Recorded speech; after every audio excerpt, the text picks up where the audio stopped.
Hi welcome back to my channel. ఈరోజు కథ ఓ మనసా కవ్వించకే 9వ భాగాన్ని వినేద్దాం. తనని అలా కింద పడేయటం నందుకి ఏమాత్రం నచ్చలేదు. పైగా విజయ్ ఎందుకు అలా అన్నాడో అసలు అర్థం కాక అలానే కింద కూర్చుని ఉంది. ఈ మూల శంకర్నానికి చెప్పినా అర్థం కాదు.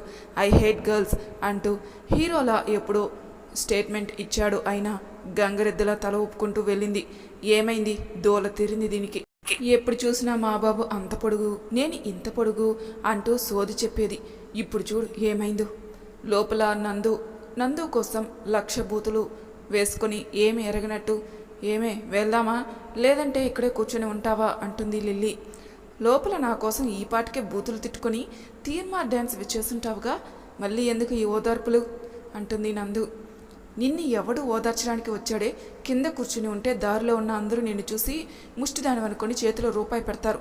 అందుకే ఇంటికి వెళ్ళాక తీరిగ్గా ఆలోచిద్దు గాని పద వెళ్దామంటుంది లిల్లీ.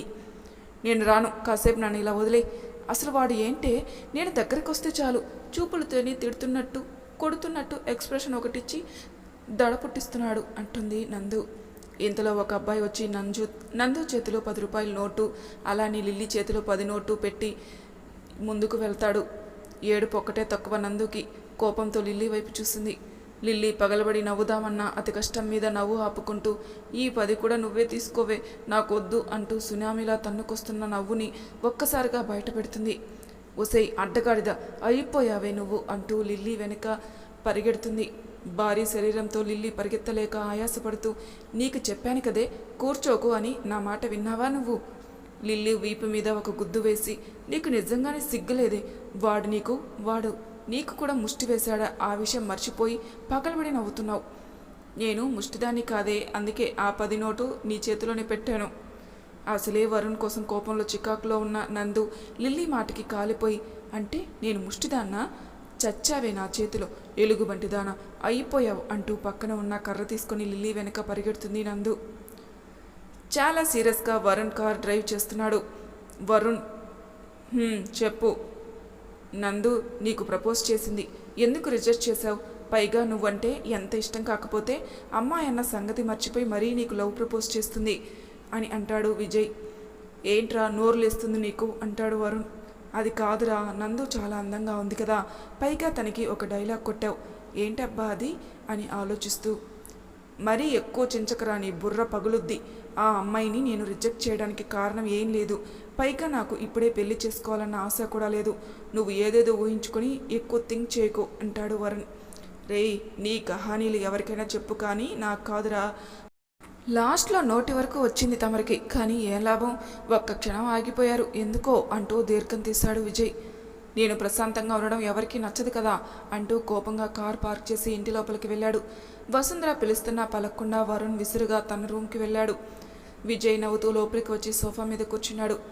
ఏంట్రా వాడు పిలిచినా పలకటం లేదు, పైగా చిరాగ్గా ఉన్నాడు, అసలు ఏమైంది ఆఫీసులో, ఏమన్నా టెన్షన్సా అని అడిగారు బామ్మగారు. నీ మనవడి గురించి తెలిసే అడుగుతున్నావా తల్లి? ఆఫీస్ టెన్షన్ అంటున్నావా? అవతల ఉన్న వాళ్ళకి చెమట పట్టించి టెన్షన్తో గుండెపోటు బీపీ తెప్పించే రకం నీ మనవడు. అవును బామ్మ అంటూ నిత్య వచ్చి వసుంధర పక్కన కూర్చొని విజయ్కి వంతపాడింది. ఏడ్సేవలే కానీ నా మనవడేంటో నాకు తెలుసు, ముందు ఎందుకు వాడు అలా ఉన్నాడో ఆ మొక్క చెప్పరా సన్నాసి అంటారు బామ్మగారు విజయ్ని. నేనంటే ఎంతో మర్యాద నీకు, నువ్వు అంత అందంగా చెప్పు మనవడా అంటే చెప్పకుండా ఉంటానా అంటూ నందు ఏం చేసిందో జరిగిందంతా చెప్తాడు విజయ్. నిత్య నోరు తెరిచి, ఏంటి వాడు నందుని రిజెక్ట్ చేశాడా? రేయ్, నువ్వు సరిగ్గానే విన్నావు కదా? ఏంటే నాకేమన్నా చెవుడా అంటాడు విజయ్. ఏమోరా, ఆ టైంకి నీ చెవులు చిల్లులు పడలేదు కదా. ఒసే నువ్వు ఉండవే, ఆటలో అరటిపండులా నువ్వు ఎందుకే మధ్యలో సొల్లు చెప్తున్నావు? వసుంధర మాటికి నిత్య బిక్కమొహం వేసుకుని విజయ్ వైపు చూసింది. విజయ్ నవ్వు ఆపుకుంటూ, అవును బామ్మ, వరుణ్ అయితే రిజెక్ట్ చేశాడు, అంతేకాదు నోటి వరకు వచ్చిన మాటని లోపలే దాచేసుకుని మనసుని మళ్ళీ బండరాయించేసుకున్నాడు మనవడు. నాకు తెలుసురా నా మనవడు గురించి, ఎంతమంది అమ్మాయిలు వచ్చినా వాడి మనసు మారదు, ఎందుకంటే వాడు ఎంతైనా నా మనవడు కదా అంటూ ఉబ్బి తప్పిపోతుంటే, మరీ పొంగిపోకు బామ్మ, ఈ వయసులో నీ మనవడికి పెళ్లి చేయకపోతే ముదిరిపోయిన బెండకాయని ఏ అమ్మాయి సచ్చినా చేసుకోదు. ఏంటే వాడి మీద సెటర్లు వేసావంటే ఊరుకోను, అయినా వాడి వయసు ఎంత? 25 సంవత్సరాలు అంతేనా? ఏదో 40 సంవత్సరాలంటూ ముదిరిపోయిన బెండకాయ అంటున్నావు. తప్పైపోయిందమ్మా, నీ మనవడిని ఏమనలే అంటుంది నిత్య. వాడికి కాదు, ముందు నీకు పెళ్లి చేయాలి. ఫేస్కి చూడు ఎంత పౌడర్ రాసావో, ఆ మూతేంటే పండిపోయిన కోతిలా ఎర్రగా ఉంది. కొంబరీసి నువ్వు ఎవరికి తెలియకుండా ఫేస్ కోతిలా కనిపించాలని సర్జరీ కానీ చేయించుకున్నావా? బామ్మ, ఒక్కసారిగా నా ఫేస్ చూసి ఈ మాట చెప్పండి అంటూ ఉడుక్కుంటూ విజయ్ వైపు చూసింది, సపోర్ట్ చేయరా అన్నట్టు. కరెక్ట్గా అడిగావు బామ్మ, నాకు కొన్ని రోజుల నుంచి ఇదే డౌటు. చెప్పవే, బామ్మ అడుగుతుంది కదా అంటాడు విజయ్. వసుంధర నవ్వు ఆపుకుంటూ, నిత్య ఏదోటి మాట్లాడవే, అడుగుతుంది నిన్నే అంటారు. వేయాల్సిన కౌంటర్లన్నీ వేశావుగా, ఇంకెందుకు బామ్మ నవ్వు ఆపుకుంటున్నావు అంటూ చేతిలో ఉన్న ఫోన్ మోగటంతో, ఇదిగో నీ మనవడు ఆఫీస్ నుంచే ఇంటికి వచ్చినా కూడా నన్ను ఖాళీగా ఉంచడు, కోపిష్టిగాడు. హలో చెప్పండి మేనేజర్ గారు అంటూ కాల్ మాట్లాడడానికి పక్కకు వెళ్ళింది. ఇప్పుడు చెప్పరా విజయ్, నిజంగా వాడు అమ్మాయిని రిజెక్ట్ చేశాడా? అవును బామ్మ, అంతేకాదు ఆ అమ్మాయి చాలా యాటిట్యూడ్గా ఉంటుంది. అంతేకాదు మన వరుణ్ కంటే ఎక్కువగా. ఎంతమంది వచ్చి ప్రపోజ్ చేస్తారో చేయని, ఈసారి ఆ అమ్మాయి మళ్ళీ వరుణ్ జోలికి వస్తే చెప్పు, నా స్టైల్లో ఉతికారేస్తాను దాన్ని అంటూ ఆలోచించడం మొదలుపెట్టింది. బామ్మ, నిన్నొకటి అడిగినా చెప్పరా, ఇంతకీ తను ఎక్కడ ఉంది, కనిపించిందా? తెలీదురా, కోపం వచ్చి అందరికీ దూరంగా వెళ్ళింది. దానికి జరిగిన అన్యాయం తక్కువ కాదు, దానికి తోడు వరుణ్ గాయం తనని బాగా డిస్టర్బ్ చేసింది. ఏదో ఒకరోజు ఆ దేవుడు కరుణిస్తాడన్న ఆశ. వీడు మాత్రం మొండిగా ఉన్నాడు. అర్థమైంది బామ్మ, కానీ నువ్వు వరుణ్ దగ్గర కాస్త ప్రేమ మాటలు ఎక్కువగా మాట్లాడు, అయ్యగారికి మనసు ఏదో ఒక మూలన కరుగుతుంది. సరేరా అంటూ ఆలోచిస్తూ లోపలికి వెళ్ళింది. రూమ్కి వచ్చిన వరుణ్ షర్టు విసుగ్గా విప్పి బెడ్ మీద విసురుతాడు. అయినా అసలు ఆ అమ్మాయి నా గురించి ఏమనుకుంటుంది? అసలు ప్రపోజ్ చేస్తుందని అనుకోలేదు. రెస్టారెంట్లో కూడా ఇలా బిహేవ్ చేసింది. నేను చనువుగా అయితే లేను కదా, మరి తను ఎందుకు నాకు ప్రపోజ్ చేసింది? ఈసారి కనిపిస్తే నా చేతుల్లో దెబ్బలు తింటుంది. జీవితాంతం ఇలానే నా చేతిని పట్టుకుంటావా వరుణ్? ఆ మాట చెవుల్లో మారుమోగుతుంటే ల్యాండ్లో ఉన్న పూల కుండీలు అన్నీ ఒక్కొక్కటిగా తన్నేసి కోపంగా వాష్రూమ్కి వచ్చాడు. చల్లని నీళ్లు శరీరానికి తాకగానే కోపం చల్లారింది. కనులైతే మూసుకున్నాడు, కానీ ఏం లాభం? ఆలోచన మాత్రం వెంటాడడం వదల్లేదు. బయట ల్యాండ్లో కూర్చొని చందమామను చూసి చిన్నగా నవ్వుకుని పేపర్ మీద ఏదో గీస్తుంది. నందు, నందు, అబ్బా ఇది ఎక్కడ సచ్చింది, ఓసై నందు అంటూ గట్టిగా అరిచింది లిల్లీ. ఆలోచనలో ఉన్న నందు తుల్లిపడి, ఎందుకే ఆ అరుపులు? చెవి నుంచి రక్తం కారేలా ఉంది. బండదాన, ఏమవింది ఇలా నా దగ్గరకు వచ్చావు? నీ మీదకి ఎక్కి కుప్పిగంతలు వేద్దామని. నోరు మూసుకుని పద, మెక్కుదాం అంటుంది లిల్లీ. నాకు ఆకలిగా లేదు, నువ్వు తినేసేయి. తింటాను, కానీ పేపర్ మీద పిచ్చి గీతలేంటే అలా గీస్తున్నావు? పైగా డిజైన్స్ మీద కూడా ఏదేదో పిచ్చి గీతలు గీసేసావు. అప్పుడు చూసుకుంటుంది నందు ఎంతో కష్టపడి వేసింది, కానీ వరుణ్ ఆలోచన రాగానే తనని తాను మర్చిపోయి చివరికి డిజైన్స్ అన్నీ పాడు చేసుకుంది. నెత్తిన చేయి పెట్టుకొని, చచ్చానే బాబు, ఆ గౌతమ్ గాడు అసలే మామూలోడు కాదు. నందు, నువ్వు బాగానే ఉన్నావు కదా? తెలీదే, ఈ వరుణ్ విషయంలో చాలా డిస్టర్బ్ అవుతున్నాను. పైగా వాడి ఆలోచనలు నన్ను అస్సలు కుదురుగా ఉండడం లేదు. ఏం చేస్తున్నాయే? కింద మీద పడి నిన్ను తొక్కేస్తున్నాయా? కోపంగా పళ్ళు నురుతూ, నా కంటికి ఒక్క నిమిషం కూడా ఇక్కడే ఉన్నావంటే నిన్ను చంపేస్తాను, పోవే అవతలికి. ఈ మధ్య నీకు నా మీద జోక్స్ వేయటం అలవాటైపోయింది బాగా అంటుంది నందు. నందు, నీ దగ్గర 10 నోటు కాగితం ఉందా? వస్తే లిల్లీ అనేలోపే నవ్వుతూ పరుగు తీసింది లిల్లీ. లిల్లీ వెళ్ళగానే ఇది మరీ జోకులు వేస్తుంది పిచ్చిది అనుకొని ఆలోచిస్తుంది. సాయంత్రం జరిగిన సంఘటన మళ్ళీ గుర్తు చేసుకుంది నందు. వరుణ్ ఎందుకు నన్ను రిజెక్ట్ చేశాడు? అసలు కారణం ఏంటి? పైగా విజయ్ ఎందుకు లాస్ట్లో నాకు డైలాగ్ కొట్టాడు? నేను అందంగా లేనా అంటే? అది లేదు. పోనీ డబ్బు కొదవలేదు. ఇంతకి మించి నా దగ్గర ఏం తక్కువ ఉందని నన్ను రిజెక్ట్ చేయడానికి కారణం? నువ్వు కోప్పడను అంటే నేను చెప్పనా నందు?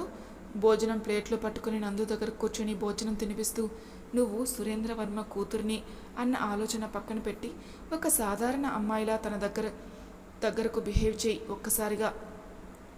అంటే నేను ఆడపిల్లని కాదా అంటూ లిల్లీకి భోజనం తినిపించడం మొదలుపెట్టింది. నువ్వు ఆడపిల్ల కాదని ఎవరన్నారే? కానీ నువ్వు ఎలా ఉంటావంటే పొగరు, అహంకారం, అది నీకు కూడా తెలుసు. నీకు వరుణ్ కావాలంటే రేపటి నుంచి నువ్వు మామూలు అమ్మాయిగా తనని మనస్ఫూర్తిగా ప్రేమించి దగ్గరవ్వు. ఓసే, నువ్వు చెప్పేది ఎలా ఉందంటే నా బుర్రకి అస్సలు అర్థం కావటం లేదు, కాస్త వివరించు అంటుంది నందు.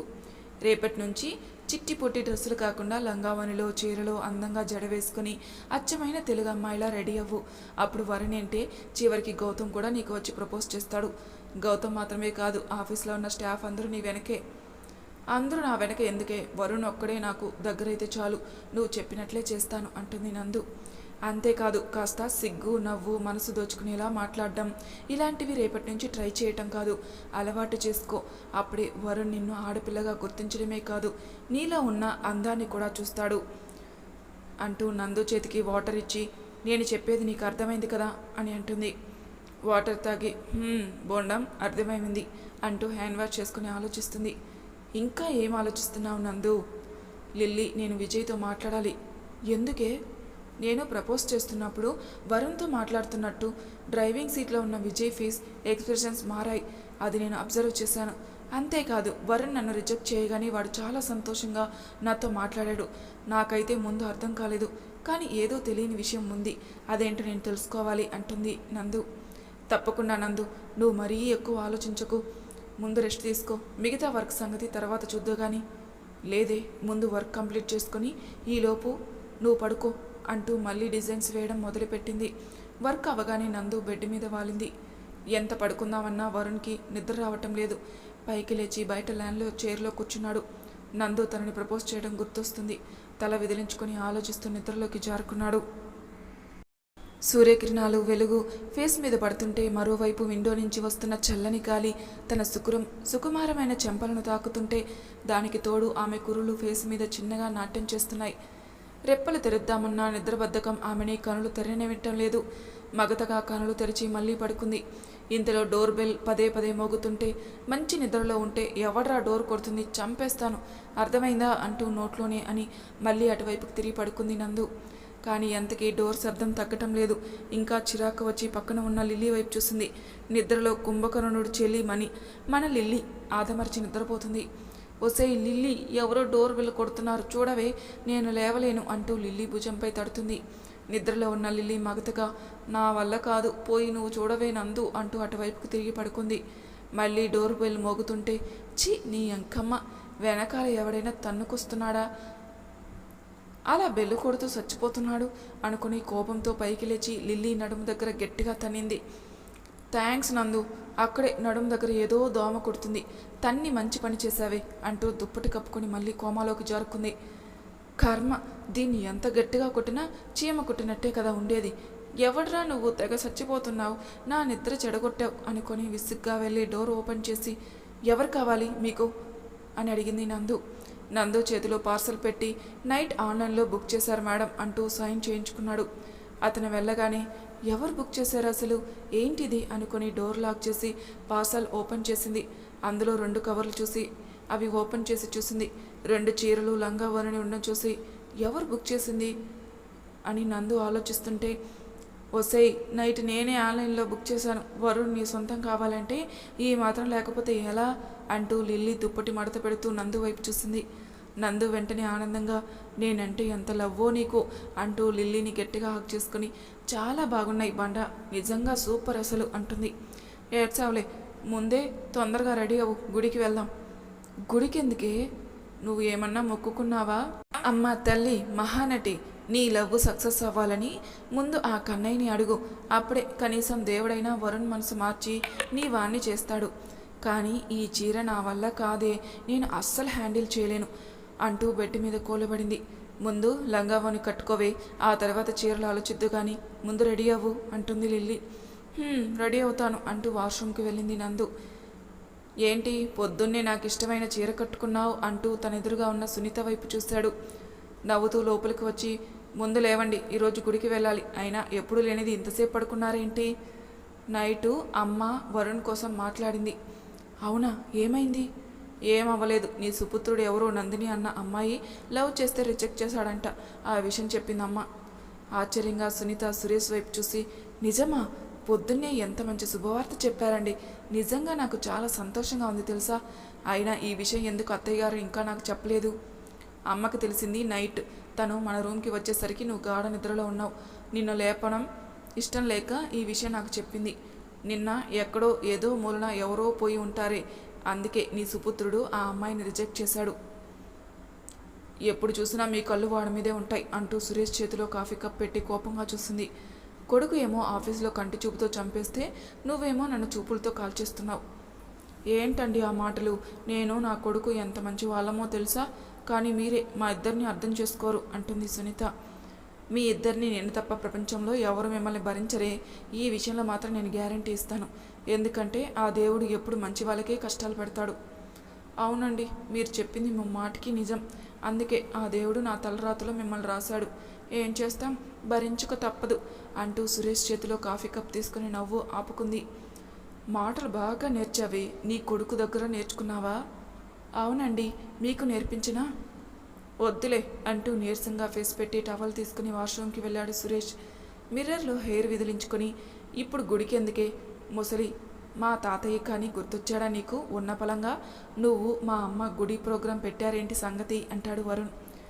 ఎవరికీ తెలియకుండా నీకు సీక్రెట్గా పెళ్లి చేస్తున్నాను మనవడా. అమ్మాయి ఎవరో కాదు, నందిని. అదే నీకు ప్రపోజ్ చేసింది కదా, ఆ అమ్మాయితోనే నీకు పెళ్ళి, ఏమంటావు అంటుంది బామ్మ. ఏంటి జోకా? చూడు, ఆ అమ్మాయి విషయానికి వస్తే తను అసలు అమ్మాయే కాదు, అసలు తనలో ఆడపిల్ల లక్షణం ఒక్కటి కూడా లేదు అంటూ షర్ట్ బటన్స్ పెట్టుకుంటూ, నా వరకు అమ్మాయి అంటే అచ్చం మహాలక్ష్మిలా ఉండాలి అంటూ ఆగిపోయి వసుంధర వైపు చూశాడు. ఏంట్రా ఏమన్నావు? నీ వరకు ఆడపిల్ల అంటే అచ్చం మహాలక్ష్మిలా ఉండాలా అంటూ ఆనందంతో వరుణ్ ముందుకు వచ్చి ఎంతో ఆశగా చూసింది. వరుణ్ సూటిగా వసుంధర వైపు చూసి, ఏంటి అంత ఆనందంగా చూస్తున్నావు? నా వరకు అమ్మాయి అంటే అచ్చం ఇంటి మహాలక్ష్మిలా ఉండాలి, అదే చెప్పాను. నేనేదో గుడ్ న్యూస్ చెప్తున్నట్టు నువ్వెందుకు అంత సంతోషంగా ఉన్నావు? రేయ్, నువ్వు కవర్ చేసింది చాలు. అయినా మనసులో ఉన్న మాటలు పైకి చెప్పవు, కానీ కవర్ చేసుకోవడానికి మాటలు తడుముకోకుండా బాగానే వస్తున్నాయి నీకు. ఉన్నమాట అంటే ఎందుకురా అంత కోపం నీకు? అయినా ఎన్ని రోజులు ఇలా ఉంటావు? నాని, నువ్వు పొద్దున్నే మొదలు పెట్టుకు, పద, నువ్వు గుడికి టైం అవుతుంది అంటూ చేతికి వాచి పెట్టుకుని, ఎలా ఉన్నానే నేను అంటారు. నీకేంట్రా, అందంగా ఉంటావు. ఆ అందం మనసుకి కూడా ఉంటే బాగున్ను అంటారు బామ్మగారు. వసుంధరాని గట్టిగా హత్తుకొని, నానమ్మ, నువ్వు నా గురించి బాధపడికే. నువ్వు డల్లుగా ఉంటే నాకు అస్సలు నచ్చదు. ప్లీజ్ కాస్త నవ్వవే. నువ్వు చాలా ఇలా కోపంగా మూతి ముడుచుకొని ఉంటే పైన తాతయ్య కూడా నీ మీద బెంగ పెట్టుకొని నీ దగ్గరకు వచ్చేస్తాడు. నాకు అదే కావాలి. వరుణ్, మీ తాతయ్య వస్తే కానీ నువ్వు సరైన దారిలో పడవు. మళ్ళీ మొదటికొచ్చావా? సర్లే పద, గుడికి టైం అవుతుంది అంటూ వసుంధర చేతిని పట్టుకొని బయటికి వచ్చాడు. కాసేపటికి అందరూ గుడికి బయలుదేరారు. లిల్లీ ఎలా ఉంది ఈ నందిని వర్మ అంటూ నడుము దగ్గర చేయి వేసుకొని జడను ఊపుతూ మరీ స్టిల్ ఇచ్చింది నందు. నందు, నువ్వేనా అంటూ ఆశ్చర్యంగా చూసింది లిల్లీ. అదేంటి అలా వింతగా చూస్తున్నావు నువ్వు? అంటే నేను బాలేదా అంటూ మిర్రర్ దగ్గరికి వెళ్ళి అటు ఇటు తిరిగి బాగానే ఉన్నాను కదే అంటుంది. నందు, నిజంగా సూపర్ ఉన్నావు. నిన్ను ఇలా వరుణ్ చూశాడంటే గాల్లో రెక్కలు కట్టుకొని మరీ ఎగిరిపోతాడు. ఆ రెక్కల డొక్కల వరకు వద్దే, జస్ట్ నా వెనక పడితే చాలు. పద, గుడికి వెళ్ళగాని ఆ తర్వాత వరుణ్ణి నేను ఎలా అయినా చూడాలి అంటూ లిల్లీ చేతిని పట్టుకుని గుడికి బయలుదేరింది నందు. ఏంట్రా ఈరోజు గురుడు ఫేస్లో మంచి సంతోషం ఉంది, ఏంటి సంగతి? నిత్య వైపు చూసి, వెళ్ళి వాడిని అడుగు, నన్నెందుకు అడగడం అంటాడు విజయ్. ఎందుకు? వాడి చేత తిట్లు తినడానికా అంటూ కారు దిగి వరుణ్ దగ్గరికి వచ్చి, వరుణ్, ఏంటి ఈరోజు కొత్తగా ఉన్నావు, పైగా సంతోషంగా ఉన్నావు, ఏమన్నా విశేషమా? నేను రోజులానే ఉన్నాను, కాకపోతే ఈ గుడి నాకు చాలా ఇష్టం, అందుకే నా ఫేస్లో హ్యాపీనెస్ అంటాడు. అబ్బో, నీలో ఈ శాఖలు కూడా ఉన్నాయా బాబు అంటూ ఎదురుగా వస్తున్న కారుని చూసి, వీడెవడు ఎగేసుకుని మరీ వస్తున్నాడు అనుకుని కారుని చూసింది. స్టైల్గా నందు కారు దిగి చుట్టూ చూసి, గుడి బాగుంది అంటూ కళ్ళకి ఉన్న గోగుల్స్ తీసి చెప్పులు కారులోనే వదిలేసి ముందుకు రాగానే వరుణ్ణి చూడగానే షాక్ అయింది. ఏంటే గుడి లోపలికి వెళ్లకుండా ఇక్కడే ఆగిపోయావు, కప్పలా నోరు తెచ్చావు, ఏమైంది అంటుంది లిల్లీ. లిల్లీ ఒక్కసారిగా ఎదురుగా ఉన్న వరుణ్ చూసి, ఒసే నందు, నువ్వు ఇంకా అందంగా రెడీ అవ్వాలే, వరుణ్ నీకు గట్టి పోటీనే. నిజమేనే బాబు, వీడిని పెళ్లి చేసుకుంటే నాకు కాపాడుకోవటమే సరిపోతుంది. ఇది నిజమేనే బాబు, అమ్మాయిని నేనే పరిచేస్తున్నాను అంటూ వరుణ్తో డ్రీమ్ వేసుకోగానే నందు కోపంగా, చంపేస్తాను, నీకు అన్నయ్య దగ్గర అవుతాడు సరేనా? నీకు పుణ్యం ఉంటుంది, పొరపాటును కూడా అన్నయ్య అనకు సరేనా అంటుంది లిల్లీ. రేయ్ అన్నయ్య, ఏమైందే వచ్చిన దగ్గర నుంచి బుర్ర తింటున్నావు? అబ్బా అది కాదురా, ఒకసారి ఎదురుగా చూడు, నందిని వచ్చింది ఇక్కడికి అంటుంది నిత్య. ఫోన్ చూస్తున్న విజయ్ నిత్య మాటికి నందు వైపు చూసి, ఈ అమ్మాయి ఏంటి మళ్ళీ ఇక్కడికి వచ్చింది, ఇప్పుడు మళ్ళీ వరుణ్ దగ్గరికి వచ్చి తింగర పనులు చేయదు కదా, ఏంట్రా ఆలోచిస్తున్నావు? ఏం లేదు పద ముందు లోపలికి అంటూ కోపంగా వరుణ్ చేతిని పట్టుకుని, ఎంతసేపు అని ఫోన్తో ఉంటావు, ఆఫీస్ వర్క్ గుడిలో కూడా పెట్టేస్తావా, పద ముందు అంటాడు విజయ్. ఏమైందిరా నీకు అంటూ విజయ్ వెనకే వరుణ్ గుడి లోపలికి వెళ్తాడు. అబ్బా నందు, వరుణ్ లోపలికి వెళ్తున్నాడే, కాస్త చూపులు కలిసిన శుభవేళ ఆపితే బాగుంటుంది. నందు ఇంకా ఏంటి అలా చూస్తున్నావు, ఏమైంది నీకు అంటుంది లిల్లీ. నీ మెంటల్ దానా, ఆ విజయ్ చాలా ఓవర్ యాక్షన్ చేస్తున్నాడు, అదేంటో ఈరోజు తెలుసుకుంటాను. ఇప్పుడు వాడు ఏం చేశాడు, కోపంగా ఉన్న లిల్లీ చేతిని పట్టుకుని గుడి లోపలికి వెళ్తూ, నేను వరుణ్ వైపు ఎంతో ప్రేమగా చూస్తుంటే ఆ విజయ్కి ఏమైందో మరి, నా వైపు కోపంగా చూసి వరుణ్ చేతిని పట్టుకుని లోపలికి తీసుకుని వెళ్ళాడు. ఈరోజు అటు ఇటు తేలిపోవాలి, నైట్ ఇదే అన్నావు, చించుతాను అని. ఏం చించుతున్నావు, నీ బొంద కాదే, ఈరోజు ఏంటన్నది నాకు తెలియాలి అంటూ కావాలని వరుణ్ ఫ్యామిలీ ఎదురుగా నించొని వినయంగా దేవుణ్ణి ప్రార్థించడం మొదలుపెట్టింది. దేవుడా, పడక లవ్లో పడ్డాను, అది కూడా అమ్మాయిలంటే ఇష్టం లేని యాటిట్యూడ్ హీరోకి, నువ్వే ఎలా అయినా నా లవ్ని సక్సెస్ చేయి అంటూ కనులు తెరిచి నెమ్మదిగా వరుణ్ వైపు చూస్తుంది. కనులు మూసుకున్న వరుణ్, అనుకున్నది సాధించాను కానీ కావాల్సింది మాత్రం వదులుకున్నాను. నేను చేసింది తప్పో ఒప్పో నాకు తెలియదు కానీ మళ్ళీ నా జీవితాన్ని సంతోషంగా మార్చు. కనులు తెరిచి దేవునికి దండం పెట్టుకుని పక్కకు తిరిగి నందుని చూడగానే షాక్ అవ్వాడు.